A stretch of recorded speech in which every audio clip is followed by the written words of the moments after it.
সুব্যবস্থা আছে। যেকোনো প্রকারের ইমার্জেন্সি সার্জারি যেমন অর্থোপেডিক, প্রসূতিজনিত এবং সার্জিক্যাল ট্রিটমেন্ট হয়। চালক হেলথ পয়েন্ট নার্সিং হোমে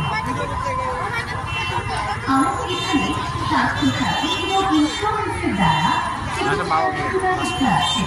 চাকমতো প্রথমবার ইনজিওরিটা এবং পেশেন্টের চিকিৎসা করার সুব্যবস্থা আছে। আমাদের এখানে স্ত্রীরোগ বিশেষজ্ঞ ডাক্তার পলাশ রায়, সাধনিক সাহা, বিদ্যুৎ দাস, হাসপাতাল সদর শর্মা সহ আরো নামী ডাক্তাররা নিয়মিত চেম্বার করছেন। আশা করি ভালো লাগবে আপনাদের।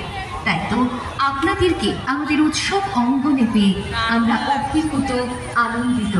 উৎসবের আনন্দে রয়েছেন আপনারা। অবশ্যই নিয়ম শৃঙ্খলা মেনে চলুন, কিছু সামাজিক দায়িত্ব কর্তব্য পালন করুন। রাস্তায় এবং রেলওয়ে অত্যন্ত সাবধান রাস্তায় গাড়ি চালাবেন। সমস্ত ট্রাফিক নিয়ম গাড়ি চালানোর সময় মাথায় রাখুন হেলমেট।